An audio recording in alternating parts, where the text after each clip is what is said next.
Hi everyone, this is Neha. Welcome back to the channel. Hope you all are doing great. तो business studies के अंदर हम लोगों ने चैप्टर नंबर 4 प्लानिंग तक के सारे चैप्टर्स की केस स्टडीज कर ली है। पार्ट 1 के सारे कीवर्ड्स मैंने अपलोड कर दिए हैं। उम्मीद करती हूँ आप लोगों का सिलेबस पूरा कंप्लीट हो चुका है। कल हम लोगों का एग्जाम है। केस स्टडीज की आप साथ साथ में प्रैक्टिस करते जा रहे हो, सारे कीवर्ड से आप क्विक रिविजन करते जा रहे हो। अब आज की क्लास में हम लोग करेंगे chapter number 5 organising and chapter number 6 staffing की मोस्ट इंपॉर्टेंट केस स्टडीज। मैंने पहले भी बताया था ये केस स्टडीज मोस्ट इंपॉर्टेंट इसलिए है क्योंकि इन केस स्टडीज के अंदर मैं आपकी एनसीईआरटी के अंदर जो बैक क्वेश्चंस गिवन है वो सारी केस स्टडीज भी कवर कर रही हूँ जिस तरह के क्वेश्चंस आपके एग्जाम में पूछे जाते हैं। तो प्लीज इन क्वेश्चंस को अच्छे से करना, साथ साथ में चैप्टर्स तैयार करते जाओ, कीवर्ड्स की प्रैक्टिस करते जाओ, कंफ्यूज मत होना। कोई भी चीज आपको देखनी है चैनल पर हो, प्लेलिस्ट के अंदर जाओ, आपको बिजनेस स्टडीज की डिटेल प्लेलिस्ट भी मिलेगी। आपको बिजनेस स्टडीज की 15 डे स्ट्रैटेजी करके प्लेलिस्ट भी मिलेगी जहां पर मैंने हर चैप्टर को 30 to 40 मिनट्स के अंदर कवर करा है।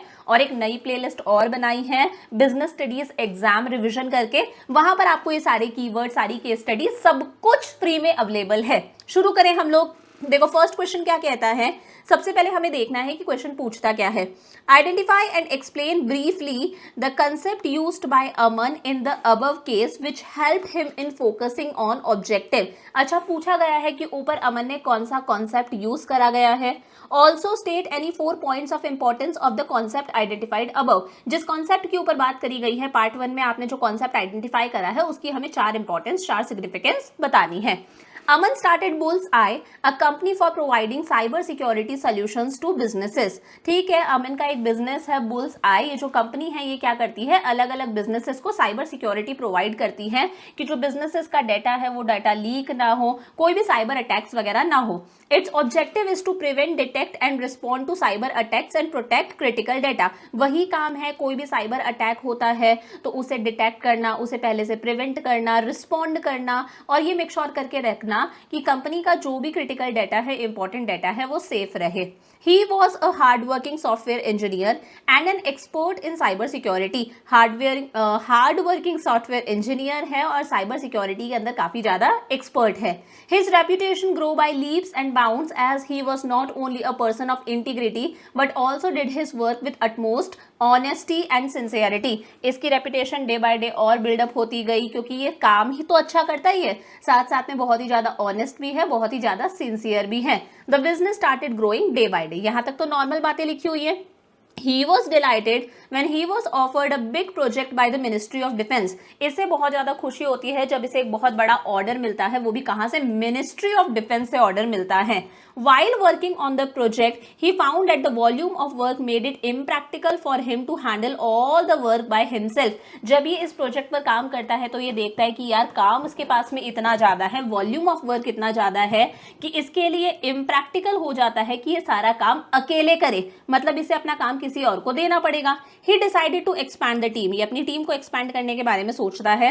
The company maintained a close liaison with a local engineering college। Company ने काफी क्लोज रिलेशंस बना रखे हैं एक लोकल इंजीनियरिंग कॉलेज के साथ में और वहां से कैंपस प्लेसमेंट होता है। वहां पर ये जो अमन जाता है और उस लोकल इंजीनियरिंग कॉलेज से ये ईशान और वृंदा को अपॉइंट कर लेता है ताकि ईशान और वृंदा उसे हेल्प कर सके नए प्रोजेक्ट के अंदर।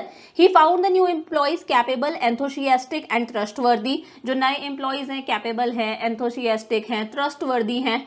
Aman was thus able to focus on objective and with the help of Ishan and Brinda, the project was completed on time। और जो अमन है अब वो ऑब्जेक्टिव्स पर अच्छे से फोकस कर सकता है। ईशान और वृंदा की हेल्प से जो प्रोजेक्ट है वो टाइम पर कंप्लीट हुआ। Not only this, Aman was able to extend his area of operations. सिर्फ अमन ने अपना एरिया ऑफ ऑपरेशन ही एक्सपेंड नहीं करा, अपने ऑब्जेक्टिव्स को ही अचीव नहीं करा, बल्कि ईशान और वृंदा को भी अपॉर्चुनिटीज मिली कि वो अपने आप को और डेवलप कर सके और इनिशिएटिव ले सके। तो यहाँ पर कौन से कॉन्सेप्ट की बात करी गई है, केस स्टडी देखकर समझ में आ रहा है। पहले अमन अकेला था, उसे प्रोजेक्ट मिला, काम का बर्डन बहुत ज्यादा था तो उसने काम किसे दे दिया, ईशान और वृंदा को दे दिया। तो जब हम किसी और को, जब सुपीरियर जो है वो अपने सबॉर्डिनेट्स को काम देता है, क्या देता है, रिस्पॉन्सिबिलिटी देता है, और रिस्पॉन्सिबिलिटी के साथ में उन्हें अथॉरिटी भी देता है कि वो अपने लेवल पर डिसीजंस ले सके। इस प्रोसेस को हम लोग क्या बोलते हैं? डेलीगेशन बोलते हैं। क्या बोलते हैं? Delegation. Delegation is a process of entrusting subordinates with authority and responsibility. समझ में आया? इसकी 4 इंपॉर्टेंस बता दो। देखो, जब हम डेलीगेशन करते हैं तो जो मैनेजर है वो इंपॉर्टेंट एरियाज पर फोकस कर सकता है, उस पर वर्कलोड कम हो जाता है, तो इसकी वजह से हमें देखने को मिलता है इफेक्टिव मैनेजमेंट हम लोगों को देखने को मिलता है। कहीं ना कहीं जब डेलीगेशन करके हम हमारे सबऑर्डिनेट्स को काम देते हैं तो उससे सबऑर्डिनेट्स मोटिवेट होते हैं, तो मोटिवेट्स सबऑर्डिनेट्स, हमारे सबऑर्डिनेट्स को भी क्या मिलती है? मोटिवेशन मिलती है। ईशान और वृंदा को मोटिवेशन मिली। कहीं ना कहीं सबऑर्डिनेट्स अपने लेवल पर डिसीजंस लेते हैं, इनिशिएटिव लेते हैं, तो उनका भी डेवलपमेंट होता है। तो एक हो गया डेवलपमेंट ऑफ सबऑर्डिनेट्स, और एक हम बोल सकते हैं जब हम काम को डेलीगेट करते हैं तो हम हमारा एरिया ऑफ ऑपरेशन को और एक्सटेंड कर सकते हैं, बढ़ा सकते हैं, हम डाइवर्सिफिकेशन कर सकते हैं, तो कहीं ना कहीं डेवलपमेंट ऑफ ऑर्गेनाइजेशन भी होता है, हमारा ऑर्गेनाइजेशन भी और ज्यादा ग्रो करता है। समझ में आ गया?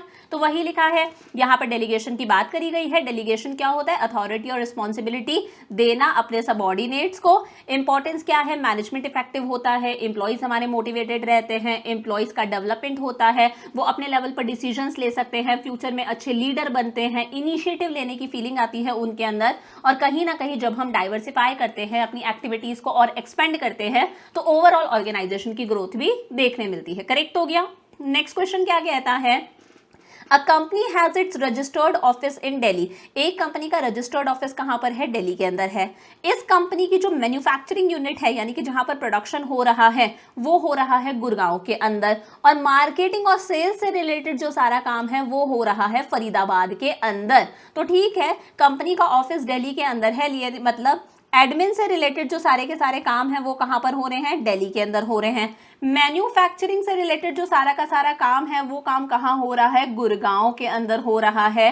और मार्केटिंग एंड सेल्स से रिलेटेड सारा का सारा काम कहां हो रहा है? फरीदाबाद के अंदर हो रहा है। The company manufactures the consumer products. Company बनाती है।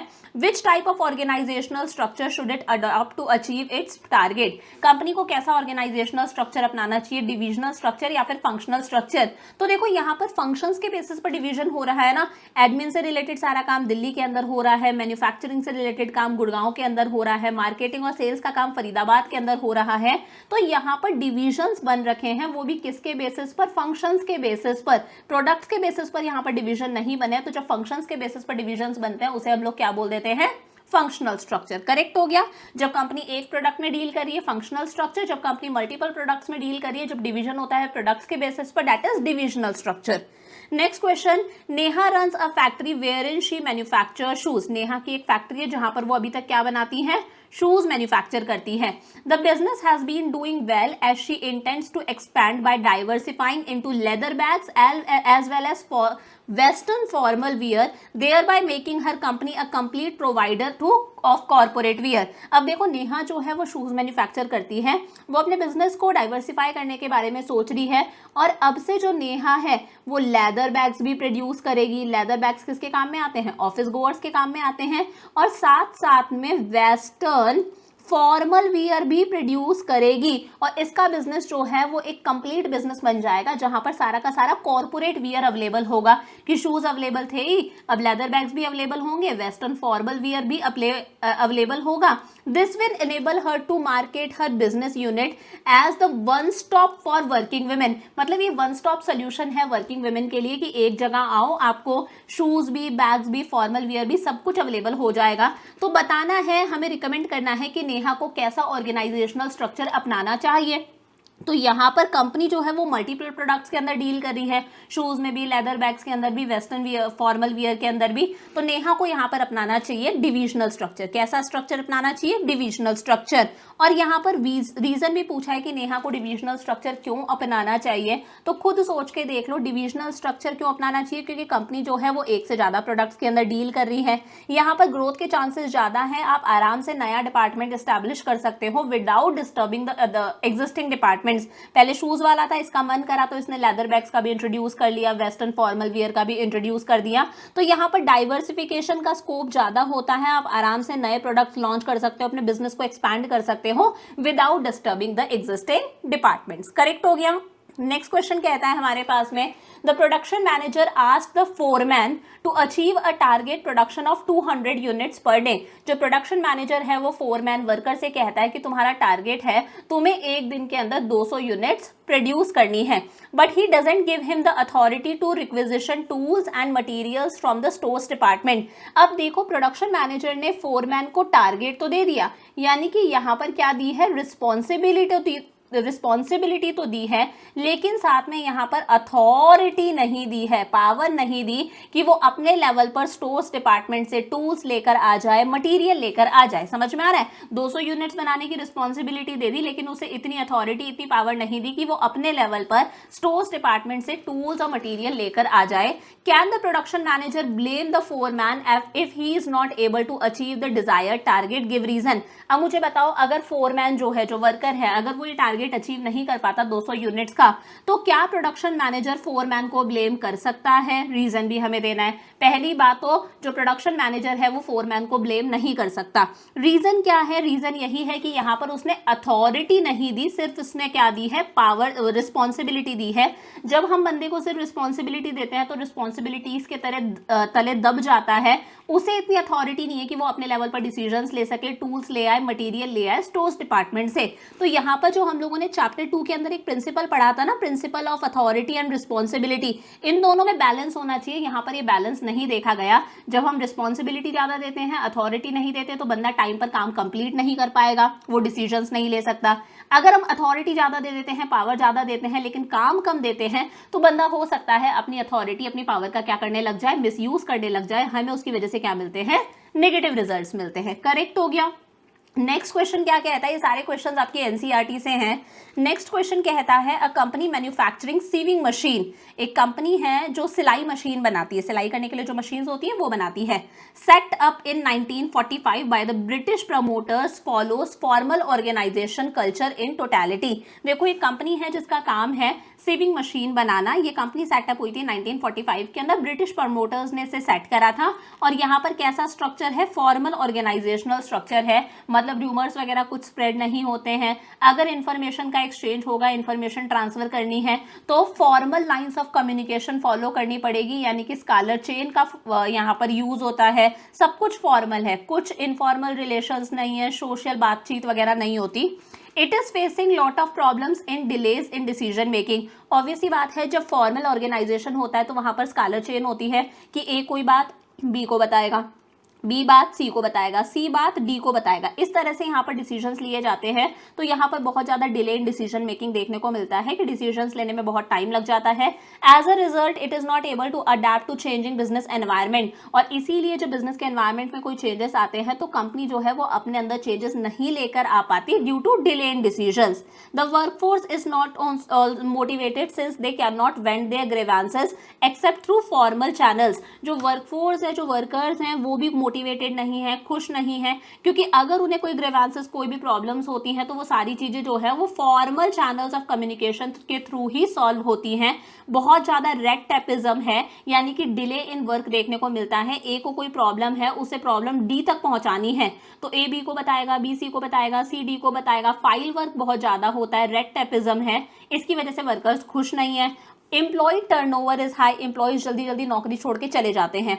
It's market share is also declining due to changed circumstances and business environment. और इसका मार्केट शेयर भी गिरता जा रहा है क्योंकि सर्कमस्टांसेस बदल गए हैं, बिजनेस का एनवायरमेंट बदलता जा रहा है। You are to advise the company with regard to change it should bring about in its organization structure to overcome the problems faced by it. Give reasons in terms of benefit it will derive from the changes suggested by you. हमें बताना है, हमें कुछ suggest करना है कि company अपने organisational structure के अंदर क्या चेंजेस कर सकती है कि वो इन प्रॉब्लम्स का सामना कर सके। और जो हम बता रहे हैं ना कि ऐसा ऑर्गेनाइजेशनल स्ट्रक्चर कंपनी अपनाए, उसके क्या बेनिफिट्स होंगे। देखो सिंपल सा है, यहाँ पर फॉर्मल ऑर्गेनाइजेशनल स्ट्रक्चर है, कंपनी को इनफॉर्मल ऑर्गेनाइजेशनल स्ट्रक्चर अपनाना चाहिए, क्योंकि इनफॉर्मल ऑर्गेनाइजेशनल ऑर्गेनाइजेशनल स्ट्रक्चर अगर होगा तो इंफॉर्मेशन का फ्लो बहुत फास्ट होता है, डिले इन डिसीजन मेकिंग देखने को नहीं मिलेगा, एम्प्लॉयज के अंदर एक सोशल बिलोंगिंगनेस वाली फीलिंग आएगी, उनकी साइकोलॉजिकल नीड्स पूरी होंगी, तो जो लैक ऑफ मोटिवेशन वाली प्रॉब्लम है वो प्रॉब्लम भी सॉल्व होगी, एम्प्लॉयज मोटिवेटेड हमेशा फील करेंगे।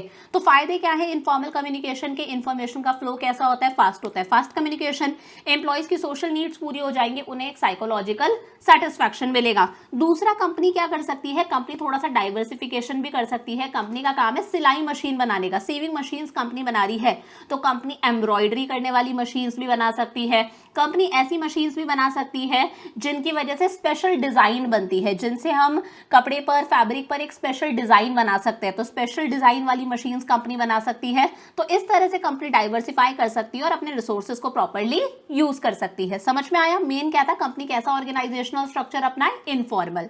नेक्स्ट क्वेश्चन क्या कहता है? Identify the type of organization which permits Stilo Limited the flow of communication in all directions। ये तो हमें क्वेश्चन देखकर ही समझ में आ गया। स्टीलो लिमिटेड कौन सा ऑर्गेनाइजेशनल स्ट्रक्चर अपना रखी है कि वहां पर कम्युनिकेशन का फ्लो हर डायरेक्शन में हो जाता है, कोई स्कालर चेन फॉलो नहीं होती। तो देखकर समझ में आ रहा है इनफॉर्मल ऑर्गेनाइजेशन है, उसका हमें एक एडवांटेज बताना है और उसके हमें दो डिसएडवांटेजेस बताने हैं। एक बार क्वेश्चन फिर भी पढ़ लेते हैं। Steelo limited decide to set up its steel manufacturing factory in the backward areas of Orissa where very less job opportunities are available. Steelo limited ने अपना बिजनेस स्टार्ट करा उड़ीसा के अंदर बैकवर्ड एरियाज में, जहां पर लोगों के पास में बहुत कम जॉब अपॉर्चुनिटीज हैं। People of that area welcome this effort of Steelo limited to attract people to work in its factory. Steelo limited ने लोगों को अट्रैक्ट करने के लिए कि लोग उसकी फैक्ट्री में काम करें, वहां पर काम करें, इन्होंने क्या करा, बहुत सारी फैसिलिटीज दी, वहां पर आसपास में स्कूल्स, हॉस्पिटल्स, मार्केट वगैरह बनवा दिया ताकि वहां पर नए नए एम्प्लॉइज आ सके। Estilo limited started earning huge profits, अच्छे प्रॉफिट्स होने लगे। Another competing company asked its production manager Aslam to investigate the reason of earning huge profits by Stilo Limited। एक दूसरी कंपनी है, वो दूसरी कंपनी अपने प्रोडक्शन मैनेजर असलम को बोलती है कि यार पता करो ये जो स्टीलो लिमिटेड है इसे इतने अच्छे प्रॉफिट्स कैसे हो रहे हैं। Aslam found that in both the companies there was a systematic coordination among the various activities to achieve the organisational goals. Aslam देखता है दोनों कंपनीज के अंदर, स्टीलो लिमिटेड के अंदर और असलम वाली कंपनी के अंदर, दोनों के अंदर सिस्टमैटिक कोऑर्डिनेशन है, हर एक्टिविटी के अंदर दोनों में बराबर कोऑर्डिनेशन है। Every employee knows who was responsible and accountable to whom. हर एम्प्लॉय को पता है किसे क्या काम करना है, कौन जाके किसको रिपोर्ट करेगा, वो किसके टूवर्ड्स अकाउंटेबल है। The only difference was that in his organization, communication took place only through the scalar chain, whereas Stilo Limited was allowing the flow of communication in all the directions as per the requirement, which led to faster spread of information as well as quick feedback। सिर्फ एक ही difference होता है, ये जो असलम वाली company है यहाँ पर तो स्कालर चेन फॉलो होती है, यानी कि फॉर्मल लाइंस ऑफ अथॉरिटी के थ्रू ही कम्युनिकेशन होता है, लेकिन स्टीलो लिमिटेड के अंदर इंफॉर्मेशन का जो फ्लो है वो हर डायरेक्शन के अंदर होता है, क्विकली डिसीजंस लिए जाते हैं, क्विकली फीडबैक मिलता है, इंफॉर्मेशन बहुत ही स्पीड से फ्लो करती है। तो कौन सा ऑर्गेनाइजेशन स्ट्रक्चर स्टीलो लिमिटेड ने अपना रखा है, हमें देखकर समझ में आ गया, इनफॉर्मल ऑर्गेनाइजेशनल स्ट्रक्चर, क्योंकि यहीं पर इंफॉर्मेशन का फ्लो हर डायरेक्शन के अंदर होता है। एडवांटेजेस क्या हैं कि जो एम्प्लॉइज हैं उनकी सोशल और साइकोलॉजिकल नीड्स पूरी हो जाती हैं। डिसएडवांटेजेस क्या है, क्योंकि यहाँ पर सोशल रिलेशंस पर ज्यादा फोकस करा जाता है, काम पर एफर्ट कम डाला जाता है। सेकेंड है, यहाँ पर र्यूमर्स बहुत जल्दी स्प्रेड होते हैं, हमें पता ही नहीं है कि इंफॉर्मेशन कहां से आ रही है। तो इनफॉर्मल ऑर्गेनाइजेशनल स्ट्रक्चर अपनाया। बेनिफिट्स क्या है, एम्प्लॉइज की सोशल नीड्स पूरी हो जाती है, उनके मन में एक सेंस ऑफ बिलोंगिंगनेस आती है। डिसएडवांटेजेस क्या है, र्यूमर्स बहुत जल्दी स्प्रेड होते हैं, यहां पर लोग सोशल रिलेशंस पर ज्यादा फोकस करते हैं, काम पर कम फोकस करते हैं, तो no systematic working in informal organisation. Next question कहता है identify the function of management. Management के कौन से फंक्शन की बात करी गई है, प्लानिंग की, ऑर्गेनाइजिंग की, स्टाफिंग की, डायरेक्टिंग की या फिर कंट्रोलिंग की, कौन से फंक्शन की बात करी गई है।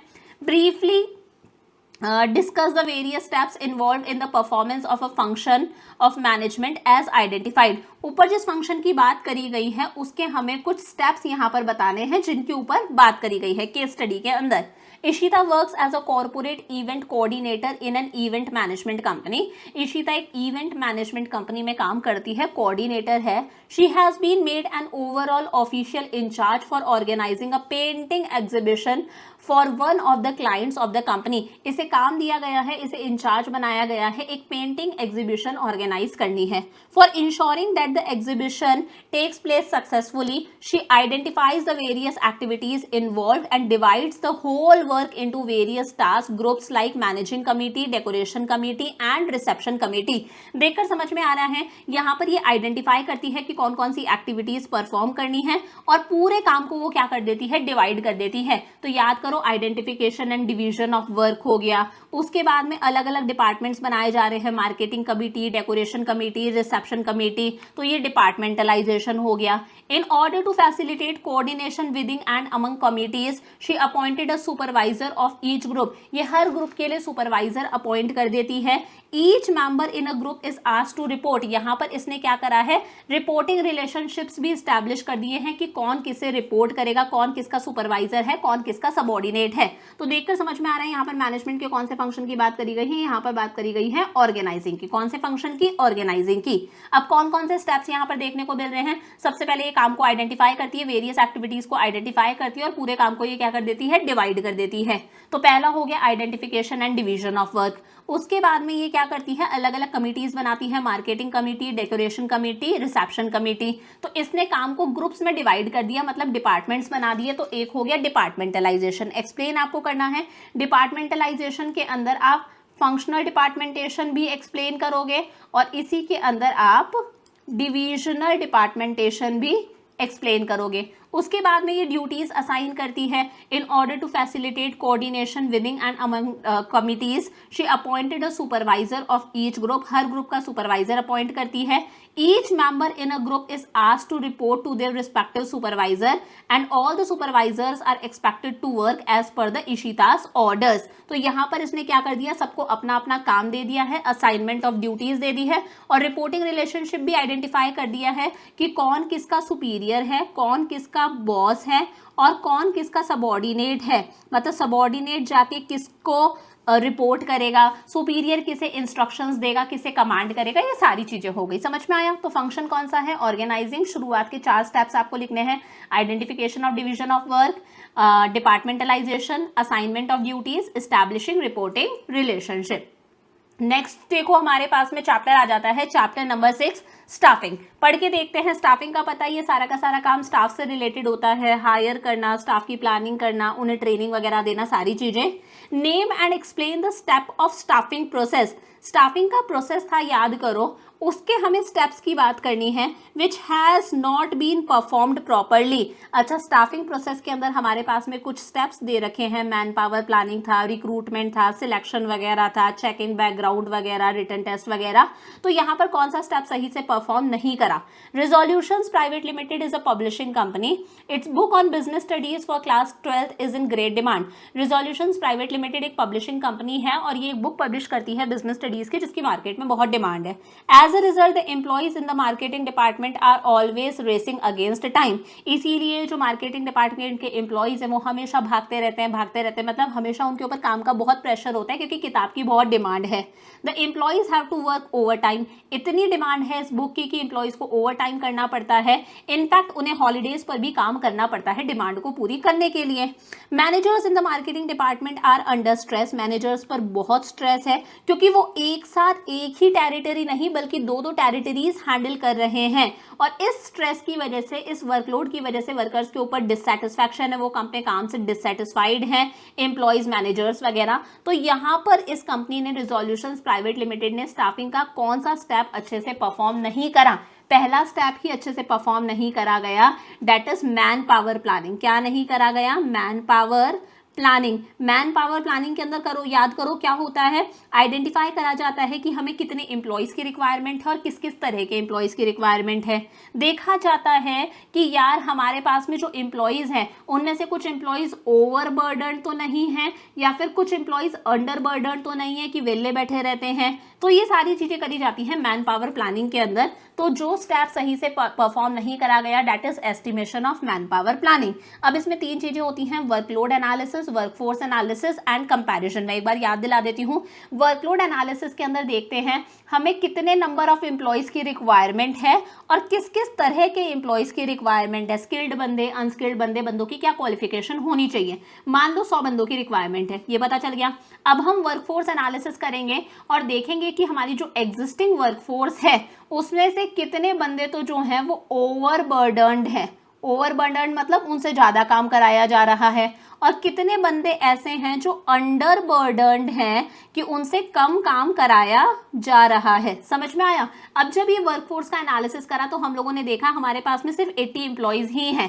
हम कंपैरिजन करते हैं, हमें 100 बंदों की जरूरत है, हमारे पास में सिर्फ 80 एम्प्लॉयज हैं, हम 20 एम्प्लॉयज को और हायर करेंगे। मान लो ऐसा होता कि 100 की रिक्वायरमेंट थी, हमारे पास में 120 एम्प्लॉयज हैं, तो हम ये जो एक्स्ट्रा 20 एम्प्लॉयज हैं, ये ओवर स्टाफिंग हम लोगों ने कर रखी है, या तो हम इनका ट्रांसफर करते हैं या फिर हम इन्हें ये लोग रिजाइन करते, टर्मिनेट करते, इन्हें हटा देते, कुछ ना कुछ करना पड़ता।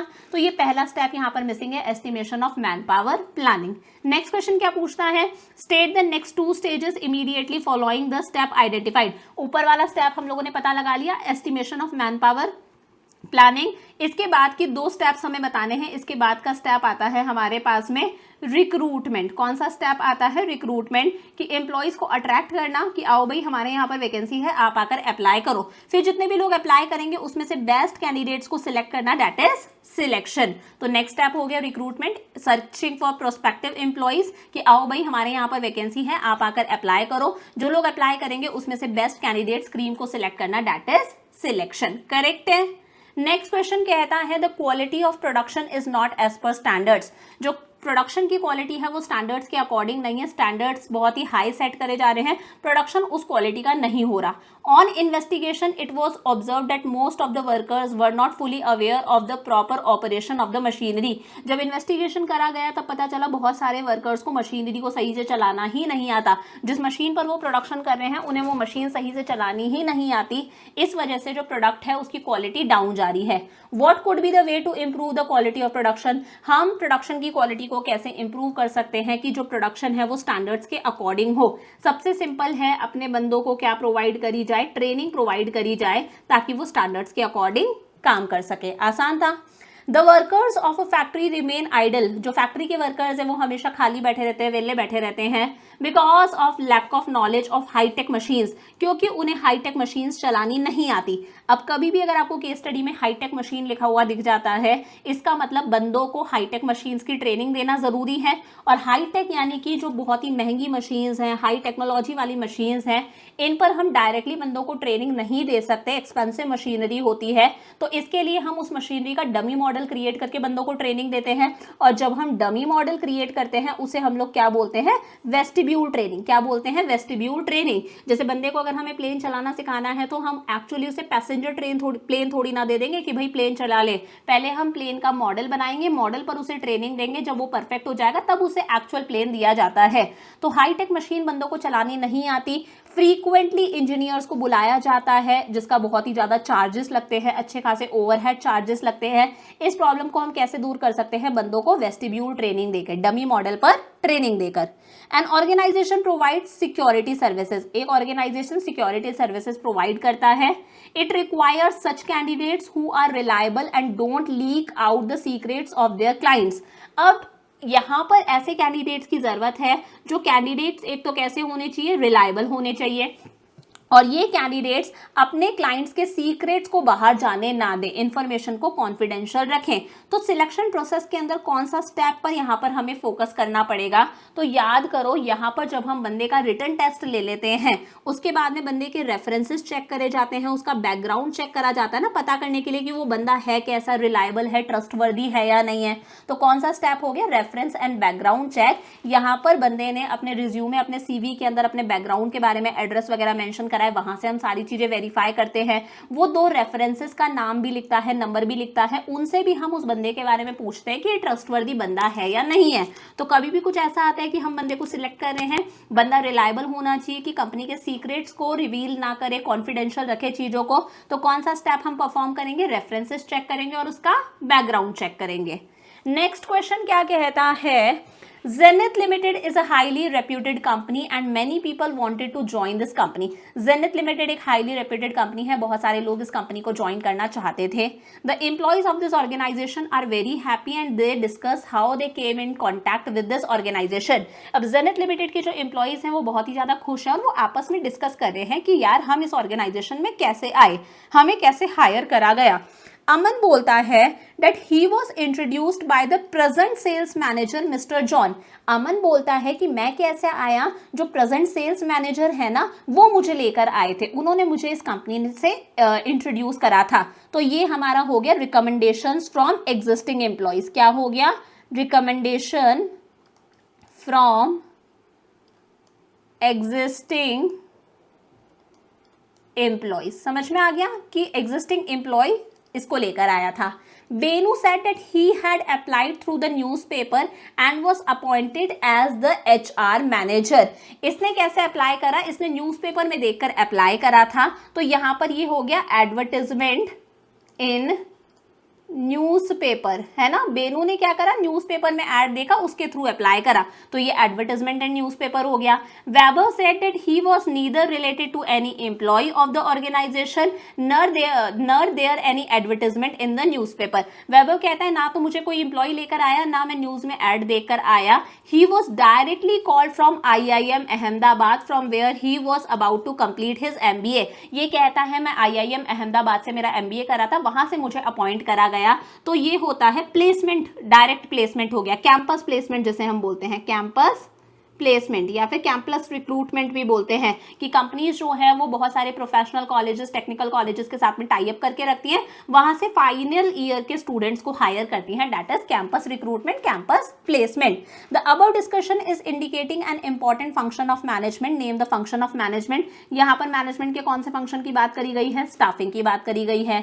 The management function identified in part 1 follows a particular process. Explain the step of this process which is being discussed. यहां पर इस स्टाफिंग के कौन से प्रोसेस, स्टाफिंग का एक जो प्रोसेस होता है उसके कौन से स्टेप की बात करी गई है? तो यहां पर ये जो बातें करी गई हैं ये सारी की सारी बातें कौन से स्टेप की करी गई हैं? रिक्रूटमेंट की. याद करो ये सारी चीजें हम लोगों ने किसके अंदर पढ़ी थी? रिक्रूटमेंट के अंदर. जब हम बहुत सारे लोगों को अट्रैक्ट करते हैं कि आओ भाई हमारे यहाँ पर वैकेंसी है, आप अप्लाई करो. अब रिक्रूटमेंट में भी था internal sources of recruitment, external sources of recruitment. Explain various sources of recruitment, वो मैंने बता ही दिया. रिकमेंडेशंस फ्रॉम एग्जिस्टिंग एम्प्लॉइज, ये क्या है? एक्सटर्नल सोर्स ऑफ रिक्रूटमेंट है.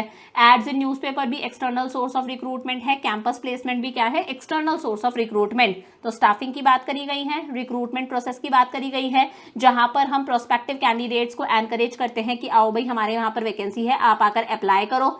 ये था recommendation from existing employee. Benu था एडवर्टाइजिंग इन न्यूज़पेपर और वैभव था कैंपस प्लेसमेंट या फिर कैंपस रिक्रूटमेंट. करेक्ट है. नेक्स्ट क्वेश्चन क्या कहता है? Name the internal external sources of recruitment. यहां पर भी सोर्सेज ऑफ रिक्रूटमेंट की ही बात करी गई है. Also state any one merit of each of the above. और सबका हमें एक एक मेरिट भी बताना है. आशीष द मार्केटिंग हेड. आशीष कौन है? मार्केटिंग हेड है. रमन जो है वो असिस्टेंट मैनेजर है और जो ज्योति है वो ह्यूमन रिसोर्स मैनेजर है, HRM है. सेनोर एंटरप्राइजेस लिमिटेड की decided to leave the company. ये तीनों कंपनी छोड़ के जाना चाहते हैं, आशीष, रमन और Jyoti. The chief executive officer of the company call Jyoti. जो CEO है कंपनी का सेनोर एंटरप्राइजेस का, वो ज्योति को बुलाता है जो ह्यूमन रिसोर्स मैनेजर है. And requested her to fill up the vacancies before leaving the organisation.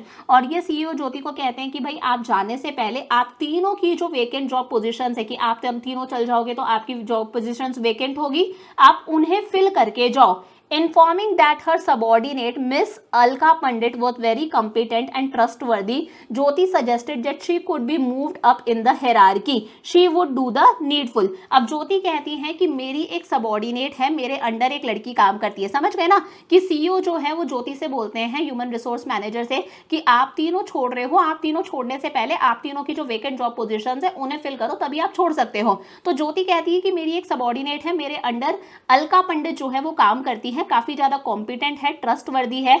अगर हम इन्हें हायरार्की में ऊपर मूव कर देंगे, अगर हम अलका पंडित को हायरार्की में ऊपर मूव कर देंगे, उन्हें मेरी जगह पर ले आएंगे ना, she would do the needful, तो वो बहुत सही रहेगा। तो अलका पंडित ऊपर आ जाती हैं। The chief executive officer agreed for the same, ये एग्री हो जाते हैं। मतलब अलका पंडित को कौन सी पोजीशन दे दी गई है, ज्योति की पोजीशन देती गई है, उसे बना दिया गया है ह्यूमन रिसोर्स मैनेजर। तो यहां पर इसे प्रमोट करा गया है ना, हायरार्की में ऊपर मूव करा गया है, इसे हम लोग क्या बोल देते हैं, प्रमोशन बोल देते हैं। This is internal source of recruitment. Correct हो गया। मिस अलका पंडित, अब ये जो मिस अलका पंडित हैं ये ह्यूमन रिसोर्स मैनेजर बन चुकी हैं। Contacted Keith recruiters who advertised for the post of marketing head for Senor enterprises Limited. अब ये जो अलका पंडित हैं, जो नई ह्यूमन रिसोर्स मैनेजर बनी हैं, ये कीथ रिक्रूटर्स से कॉन्टैक्ट करती हैं। कीथ रिक्रूटर्स नाम से ही समझ में आ रहा है ये लोग क्या करते हैं, बीच में इंटरमीडियरी का काम करते हैं, जो जॉब सीकर्स और जॉब प्रोवाइडर्स को मिलवाते हैं। तो कीथ रिक्रूटर्स जो हैं वो एक बंदे को बताते हैं जो मार्केटिंग हेड बन सकता है, जो आशीष की पोजीशन ले सकता है। तो यहां पर अलका पंडित ने कीथ रिक्रूटर्स से बात करी। ये कीथ रिक्रूटर्स क्या है, placement agencies and management consultants, ये मिडिल मैन का काम करते हैं, जो जॉब सीकर्स को, जो लोग जॉब ढूंढ रहे हैं, और जॉब प्रोवाइडर यानी कि जो कंपनी है उसे आपस में मिलवाते हैं। They were able to recruit a suitable candidate for the company. तो हमें एक मार्केटिंग हेड भी मिल गया आशीष की जगह पर। ये हमारा क्या हो गया, placement agencies and management consultants, placement agencies and management consultants. ठीक है। लास्ट है, Raman's vacancy was filled up by screening the database of unsolicited applications lying in the office. और ये जो रमन की जॉब पोजीशन है, इसके लिए कंपनी ने क्या करा, जो अपना डेटाबेस है उसकी स्क्रीनिंग करी। यानी कि कंपनी के पास में बहुत सारे लोग अप्लाई करते हैं ना, कंपनी के पास में बहुत सारे CV रिज्यूमे पड़े रहते हैं, बहुत सारी अनसॉलिसिटेड एप्लीकेशंस पड़ी रहती हैं, पेंडिंग एप्लीकेशंस, उसमें से रमन की पोजीशन को फिल कर लिया। इसे हम लोग क्या बोल देते हैं, कैजुअल कॉलर्स। कंपनी के पास में बहुत सारे CV पड़े रहते हैं पहले के पेंडिंग, उसमें से जब बंदों को हायर करा जाता है, that is casual callers. Correct हो गया। तो वही यहां पर लिखा है प्रमोशन। ज्योति की जगह पर हम लोग अलका पंडित को लेकर आए हैं, that is promotion, internal source of recruitment. Ashish की जगह पर हम लोगों ने एक नए बंदे को हायर करा है, वो मीडिएटर के थ्रू करा, मतलब placement agencies and management consultants, ये किसमें आता है, एक्सटर्नल सोर्स ऑफ रिक्रूटमेंट के अंदर। और हम रमन की जगह पर लेकर आए हैं, कैसे लेकर आए हैं, पुरानी एप्लीकेशंस में से हमने बंदे को ढूंढा है, दैट इज कैजुअल कॉलर्स, ये भी क्या है, एक्सटर्नल सोर्स ऑफ रिक्रूटमेंट। अब तीनों का हमें एक एक मैरिट भी बताना है, नीचे लिखा था ना, तीनों का एक एक मैरिट भी हमें बता दो। तो प्रमोशन का मैरिट क्या होता है कि हमारा एम्प्लॉय मोटिवेटेड होता है कि यार मेरा प्रमोशन होगा, उसकी परफॉर्मेंस इंप्रूव होती है मोटिवेशन की वजह से। प्लेसमेंट एजेंसीज और मैनेजमेंट कंसल्टेंट्स की वजह से हमें टेक्निकल स्टाफ मिल जाता है, प्रोफेशनल और मैनेजरियल पर्सोनल, यानी कि टेक्निकल, प्रोफेशनल, मैनेजरियल लोग हमें मिल जाते हैं, इनके पास में बहुत सारे एम्प्लॉयज का डेटा होता है इस वजह से। और रमन को हम लोगों ने सिर्फ पुरानी एप्लीकेशंस में से देखकर बुलाया है, इसने पहले कभी अप्लाई करा होगा, तो ये सबसे ज्यादा चीपेस्ट, सबसे सस्ता सोर्स ऑफ रिक्रूटमेंट है। नेक्स्ट क्वेश्चन क्या कहता है, identify the training method. Training method हमें आइडेंटिफाई करना है। In a shoe manufacturing company a group of new recruits are being train. एक शू मैन्युफैक्चरिंग कंपनी है, यहाँ पर नए रिक्रूट्स आए हैं, नए एम्प्लॉयज आए हैं, उन्हें ट्रेन करा जाता है। They are put under the guidance of a master worker mister Arun. इन्हें किसकी गाइडेंस के अंडर ट्रेनिंग मिल रही है, मिस्टर अरुण के अंडर इन्हें ट्रेनिंग मिलती है, जो कि क्या है, एक मास्टर वर्कर है। मिस्टर अरुण इन्हें गाइड करता है, इनकी स्किल्स और ज्यादा डेवलप करता है। The training program for the workers is supposed to last for around 4 months। ये जो ट्रेनिंग प्रोग्राम है ये कब तक चलेगा, 4 महीने तक चलेगा। तो ये on the job training method है। जब मास्टर वर्कर को अपॉइंट करा जाता है, मास्टर वर्कर एम्प्लॉइज को काम सिखाता है, जब एम्प्लॉइज को काम करना आ जाता है तो मास्टर वर्कर चले जाता है। याद करो, इसे हम लोग क्या बोलते हैं, अप्रेंटिसशिप ट्रेनिंग। क्या कहते हैं, अप्रेंटिसशिप ट्रेनिंग। एक और है, Naveen is a newly recruited candidate in a company. Company में नया रिक्रूट करा है नवीन को। Being new to the organisation he is taken around the office premises by the HR manager to familiarise him with the work environment and the other members of the organisation. Naveen नया है तो जो HR manager है वो उसे पूरे organisation का चक्कर कटवाता है, ऑर्गेनाइजेशन के वर्क एनवायरनमेंट से उसे अवेयर करता है, दूसरे जो लोग हैं उनसे उसे फैमिलराइज करवाता है। बेसिक मकसद वही है, the basic idea behind is to outline the basic overview of the business, ताकि नवीन को पता चल सके कि बिजनेस किस तरह से चलता है, किस तरह से चीजें फंक्शन करती है, कैफेटेरिया कहाँ है, लीव लेनी है तो कौन कौन से रूल्स एप्लीकेबल हैं। इस तरह की ट्रेनिंग को हम लोग क्या बोलते हैं, ओरिएंटेशन ट्रेनिंग या फिर इंडक्शन ट्रेनिंग। पढ़ा था ना हम लोगों ने, इसे हम क्या कहते हैं, ओरिएंटेशन या फिर इंडक्शन ट्रेनिंग, कि जो नया बंदा है उसे एग्जिस्टिंग एम्प्लॉय से, पूरे प्रेमाइसेस से, इन सबसे फैमिलियराइज करवाना। नेक्स्ट क्वेश्चन क्या कहता है हमारे पास में, Nishan the director of a garment company. Nishan जो है वो एक गारमेंट कंपनी का डायरेक्टर है, is planning to manufacture bags for the utilisation of waste material from one of his garment units. ये सोच रहा है कि अब हम जो वेस्ट मटेरियल होता है ना, कपड़ा वगैरह, फैब्रिक वगैरह, उससे हम लोग बैग्स वगैरह मैन्युफैक्चर करेंगे। He has decided that this manufacturing unit will be set up in rural areas of Orissa. इसने सोचा है ये जो मैन्युफैक्चरिंग यूनिट है ना, जहां पर वेस्ट मटेरियल से बैग्स वगैरह बनाए जाएंगे, इसे हम उड़ीसा के रूरल एरियाज में सेटअप करेंगे, जहां पर लोगों के पास में बहुत कम जॉब अपॉर्चुनिटीज हैं और यहाँ पर लेबर ये भी अवेलेबल है, वो भी सस्ते के अंदर। लोगों के पास में जॉब्स नहीं है तो लेबर अवेलेबल है सस्ते के अंदर। He also thought of giving equal opportunities to man and women. ये सोचता है औरतों को, आदमियों को, सबको इक्वल अपॉर्चुनिटीज मिलेंगी, सबको हम लोग हायर करेंगे। For this he wanted 4 different heads for sales, accounts, purchase and production. He gave an advertisement and shortlisted 10 candidates per post after conducting different selection tests. Identify and state the next 3 steps for choosing the best candidate out of the shortlisted candidate. अच्छा, अब यहाँ पर देखो क्या है, इसके लिए इसको बंदों की जरूरत है, तो इसने एडवर्टिजमेंट दिया और कैंडिडेट्स को शॉर्टलिस्ट करा। हर पोस्ट के लिए 10 कैंडिडेट्स को शॉर्टलिस्ट करा। अब हमें बताना है आगे के नेक्स्ट 3 स्टेप्स जिसकी हेल्प से ये बेस्ट कैंडिडेट्स को शॉर्टलिस्ट कर सकता है। और रिटन टेस्ट यहाँ पर हो गया, लिखा है ना, सिलेक्शन टेस्ट वाला काम हो चुका। समझ में आया? मतलब इसको एक यूनिट एस्टैब्लिश करनी है जहां पर बैग्स मैन्युफैक्चर करे जाएंगे। उसके लिए बहुत सारे डिपार्टमेंट्स हैं, सेल्स का, अकाउंट्स का, परचेज का।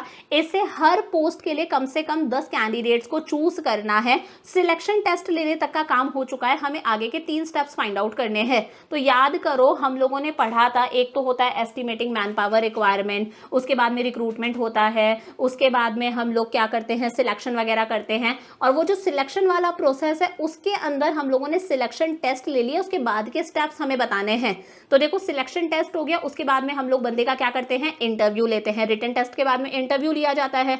जो लोग इंटरव्यू भी क्वालिफाई कर लेते हैं उनके रेफरेंसेस और बैकग्राउंड्स चेक करे जाते हैं, और जो लोग ये चीज भी क्वालिफाई कर लेते हैं उनका नाम जो है वो सिलेक्शन लिस्ट में डाला जाता है। एक सिलेक्शन लिस्ट बनाई जाती है जिसमें सिलेक्टेड कैंडिडेट्स के नाम डाले जाते हैं, शॉर्टलिस्टेड कैंडिडेट्स के नाम डाले जाते हैं। फिर जो भी मैनेजर होता है वो इस सिलेक्शन लिस्ट में से फाइनल कैंडिडेट्स को क्या करता है, सिलेक्ट करता है। तो नेक्स्ट 3 स्टेप्स हो गए, इंटरव्यू लेना, रेफरेंसेस और बैकग्राउंड चेक करना, और लास्ट में क्या करना, सिलेक्शन डिसीजन लेना।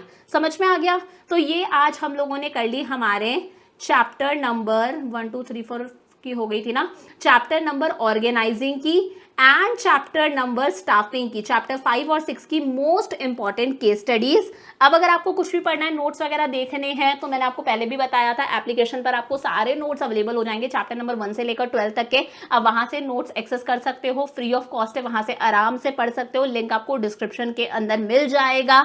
नेक्स्ट क्लास के अंदर हम लोग करेंगे हमारे चैप्टर नंबर 7 और 8 की most important case studies. So I will see you in the next class. Bye bye, lots of love.